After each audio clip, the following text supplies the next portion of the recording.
जिसका इंतजार कर रहा है। इंतजार क्या कर रहा है? भारत में एक संवेदनशील मुद्दा इन दिनों बहुत तेजी से चल रहा है। घटना इतनी तेज कि आज का अखबार मैंने उठा के जब देखा तो उसमें राजस्थान के अंदर भी हिजाब बैन की बातें जो है वो निकल करके आई। एक स्कूल के अंदर कुछ बच्चियां हिजाब पहन करके एंट्री करने का प्रयास की। वहां पर स्कूल प्रशासन ने उन्हें रोक दिया, लेकिन समाज के लोगों ने समझदारी का प्रदर्शन करते हुए उनको समझा बुझा करके मामले को शांत करा दिया। लेकिन अब ये पूरे देश में हिजाब वर्सेस नॉन हिजाब, यानी कि हिजाब वर्सेस भगवा के रूप में पॉलिटिसाइज हो रहा है। इसी बीच में पूरा देश इंतजार कर रहा था high court, Karnataka high court के फैसले का। कर्नाटक हाई कोर्ट ने जो फैसला दिया वो तो मैं आपको बताऊंगा ही, लेकिन यह फैसला सुप्रीम कोर्ट में चैलेंज के रूप में पहुंच गया कि ये कर कैसे सकते हैं ऐसा। क्या कह दिया ऐसा ये कर्नाटक हाई कोर्ट ने? देखिए मसला क्या है ये तो हमने आपको कमेंट बॉक्स में पिन कर ही रखा है। मैंने इसके ऊपर कई वीडियो बना दिए हैं कर्नाटक के मसले के ऊपर। फिलहाल के लिए मैं आपको एकदम अपडेटेड बात बताता हूं कर्नाटक के हिजाब बैन में हुआ क्या। आपको ब्रीफ में स्टोरी तो मैं क्लियर कर दूं कि यहां पर हिजाब पहन करके कुछ बच्चियां कॉलेज आई। कॉलेज प्रशासन ने यूनिफॉर्म का हवाला देते हुए उन्हें हिजाब पहनने से इनकार कर दिया, जिसका उन बच्चियों ने विरोध किया। स्कूल के गेट के बाहर बैठकर प्रदर्शन किया। वो प्रदर्शन हाईलाइट होने लगे। हाईलाइट होने के बाद में सरकार ने अपनी तरफ से रूलिंग निकाल दी कि कोई भी व्यक्ति ये पहनकर नहीं आएगा। यदि पहनकर स्कूल में आएगा तो ये यूनिफॉर्म कोड के अकॉर्डिंग सही नहीं है। ऐसी स्थिति में स्कूल में बच्चे गले में भगवा शॉल डालकर आने शुरू हो गए। अब भगवा शॉल या मफलर डालकर आना शुरू हो गए। ऐसी स्थिति में भगवा वर्सेस हिजाब का जो मामला है ये संपूर्ण कर्नाटक में तो धीरे धीरे प्रसारित हुआ ही, उसके अलावा मध्य प्रदेश, अब राजस्थान में भी ये छिटपुट घटनाएं देखी गई हैं, प्रसारित होना शुरू हुआ। चूंकि यह मामला मूल अधिकार आर्टिकल नंबर 25 क्लॉज 1 से जुड़ा हुआ है, जिसमें कहा गया है कि राज्य पब्लिक ऑर्डर का ध्यान रखते हुए, यानी कि राज्य जो है वो कानून व्यवस्था का ध्यान रखते हुए नागरिकों को उनका धर्म प्रैक्टिस करने से, प्रोफेस करने से और प्रोपोगेट करने से नहीं रोकेगा। इसलिए यह मूल अधिकार से जुड़ा हुआ तथ्य है, क्योंकि केरल हाई कोर्ट का वर्ष 2016 का निर्णय है कि हिजाब पहनना मुस्लिम महिलाओं का, मुस्लिम बच्चियों का संवैधानिक अधिकार है, फंडामेंटल राइट है, मूल अधिकार है। अब जब मूल अधिकार है तो यह मामला जब हाई कोर्ट में पहुंचा, कर्नाटक हाई कोर्ट में, तो कर्नाटक हाई कोर्ट के अंदर एक बड़ी बेंच बिठाई गई। बड़ी बेंच के सामने जब यह मामला पहुंचा तो चीफ जस्टिस ऋतुराज अवस्थी ने इस मामले की सुनवाई करते हुए कहा और एक अंतरिम आदेश दिया। अंतरिम आदेश में यह कहा कि जब तक हम इस मामले की पूरी सुनवाई नहीं कर लेते, क्योंकि यह मामला केवल सुनते ही फैसला देने का नहीं है, तो ऐसी स्थिति में ऋतुराज अवस्थी जी जो कि सीजेआई हैं कर्नाटक हाई कोर्ट के, उन्होंने कहा कि इस मामले के अंदर हम अंतरिम रोक लगाते हुए आदेश देते हैं कि कर्नाटक के अंदर कोई भी बच्चा कॉलेज में जाते समय हिजाब अथवा भगवा नहीं पहनेगा। और यह ऑर्डर देकर के उन्होंने अंतरिम रोक लगा दी हिजाब पहनने के ऊपर। अच्छा, तो साहब आपने किया क्या? ऋतुराज जी ने जो आदेश दिया, CJI of Karnataka high court ने जो आदेश दिया उसमें था क्या? उसमें आदेश यह था कि आप हिजाब पहनकर स्कूल नहीं जाएंगे। अब अगर आप हिजाब पहनकर स्कूल नहीं जा रहे हैं, यह आदेश दिया, तो यह आदेश तो सरकार ने भी दे रखा है। आप इसको अंतरिम ऑर्डर कैसे कह रहे हैं? आपने कहा जब तक पूर्ण सुनवाई नहीं हो जाती, पूर्ण सुनवाई मंडे से शुरू होगी, और जब तक शुरू नहीं हो जाती तब तक कॉलेज में या स्कूल में हिजाब पहनकर नहीं जाना। तो अब एक बड़ा यहां पर कानूनी सवाल बनता है, जिस कानूनी सवाल के चलते हुए जो लड़कियों की तरफ से केस करने वाले वकील हैं, उनका पक्ष लेने के लिए कपिल सिब्बल सुप्रीम कोर्ट में पहुंच गए और कहा कि माननीय न्यायालय ये क्या हो रहा है, लोगों को उनके मूल अधिकारों से वंचित किया जा रहा है।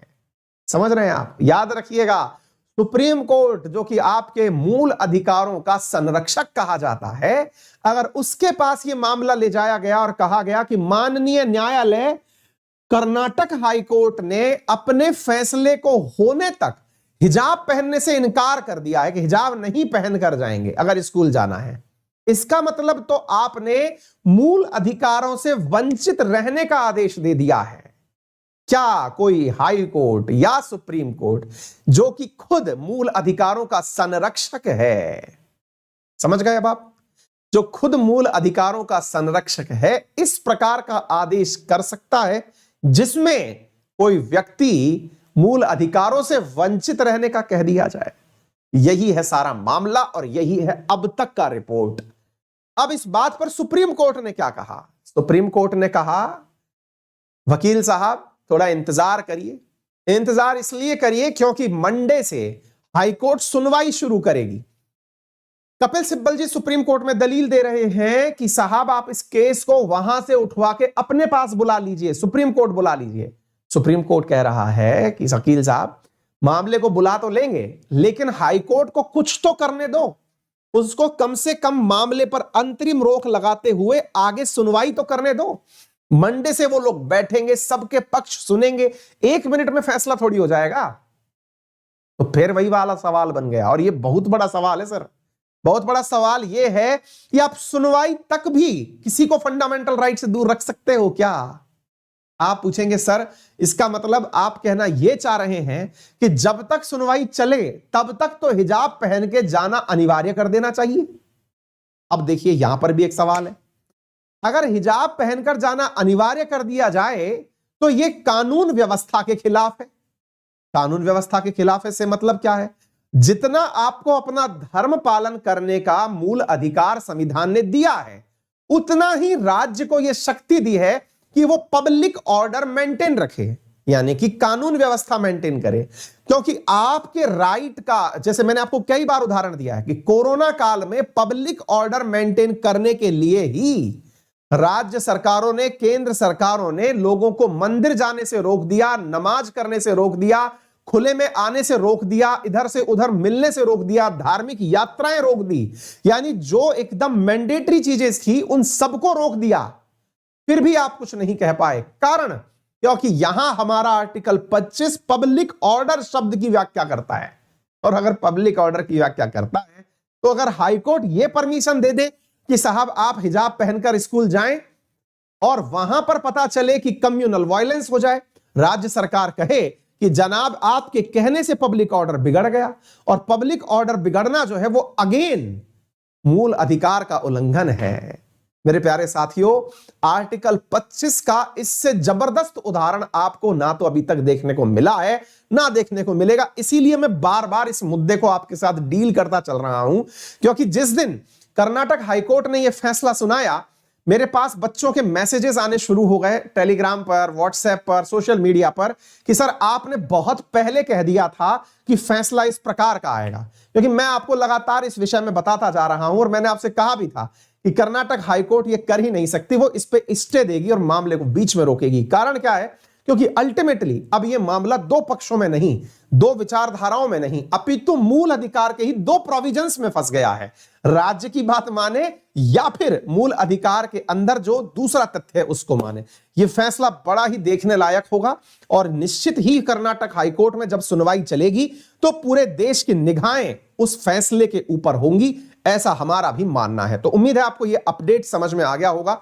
इस बीच में कर्नाटक के अंदर जिस जगह पर यह घटना हुई, उडुपी के अंदर, वहां पर पुलिस के द्वारा फ्लैग मार्च किया गया। फ्लैग मार्च का मतलब होता है जी कि पुलिस जो है वो प्रॉपर तरीके से शहर से गुजरती है और प्रॉपर मार्च पास्ट करते हुए चलती है और यह दिखाने का प्रयास करती है उस शहर के रह रहे लोगों को कि यदि आप में से किसी ने भी कैसा भी न्यूसेंस क्रिएट करने का प्रयास किया तो आपके साथ सख्त कार्रवाई होगी। यह मत समझिएगा कि पुलिस इस समय ड्यूटी पर नहीं है। मतलब यह हुआ कि पुलिस जो है यहां पर शहर के रहने वालों को, विशेष रूप से जो एक दूसरे के साथ कभी भी झगड़ने के लिए तैयार बैठे हैं, उनको यह दर्शाने का प्रयास करती है कि आपकी एक भी चूक जो है वो घटना को दिशा बदल सकती है। तो आप लोग उसके लिए पूरी तरह से सजग रहें, कोई भी ऐसी हरकत ना होने दें, इसलिए फ्लैग मार्च किया जाता है। ऐसा फ्लैग मार्च आपने लॉकडाउन के समय भी देखा होगा। ऐसा फ्लैग मार्च सामान्यतया जब कहीं दंगे हो जाते हैं, फसाद हो जाते हैं, तब भी देखने को मिलता है। उम्मीद है कि आपको यह जानकारी समझ में आ गई होगी। क्लियर है? चलिए साहब, मैंने इसके बारे में काफी ज्यादा डिटेल में आपको पहले भी बताया हुआ है, आप इधर की तरफ देख लीजिए। ठीक है, चलिए आगे बढ़ते हैं साथियों अगले प्रश्न की तरफ। ये पूरा मुद्दा मैंने इसमें क्लियर किया हुआ है, सारी जानकारी आपको मेरे टेलीग्राम अंकित अवस्थी सर पर मिल जाएगी। जब भी आपको कुछ ऐसा डिटेल देखना हो मैं उस पर सारी चीजें शेयर करता रहता हूं। ठीक है, मैंने आपको सारी बातें जो यहां लिखित में है वो सारी बातें समझा। रेफरल कोड अंकित 10 यूज कर सकते हैं। आज शाम को 7 बजे मेरा एसएससी का बैच है, अगर आप चाहें तो उसमें पढ़ सकते हैं। रेफरल कोड अंकित 10 लगाएं। यदि यूपीएससी कैटेगरी में कोर्स लेना चाहते हैं तो 4500 रुपीज का प्लस कॉम्बो पर ऑफ चल रहा है 16 तारीख तक, और यदि आप केवल प्लस कोर्स लेना चाहते हैं तो 2500 रुपए का ऑफ चल रहा है। यदि आप आइकॉनिक लेना चाहते हैं तो 22% का फ्लैट कॉम्बो पर ऑफ चल रहा है और 10% का एडुकेटर ऑफ चल रहा है। यानी आइकॉनिक का कॉम्बो जिसमें प्रीलिम्स, मेंस, ऑप्शनल तीनों चीजें 76,000 में आपको मिल रही हैं। आइकॉनिक का मतलब क्या होता है, जिसमें आपको पर्सनल गाइड अलग से मिलता है, प्रॉपर मेंस की टेस्ट प्लानिंग मिलती है, स्टडी प्लानर होता है, ओपन हाउस एडुकेटर मिलता है। यदि आप लोग अनअकैडमी के साथ जुड़कर पढ़ना चाहते हैं तो लोन फैसिलिटीज भी उपलब्ध हैं, जिसमें कि 0% इंटरेस्ट रेट के साथ में आप लोगों को कोर्स उपलब्ध करवाए जाते हैं। फिलहाल के लिए इतना ही। अपना ख्याल रखें, बड़ों का सम्मान करें, छोटों को प्यार दें, अपना व्यक्तित्व इस प्रकार से विकसित करें कि महिलाएं आपके साथ सुरक्षित महसूस करें। धन्यवाद।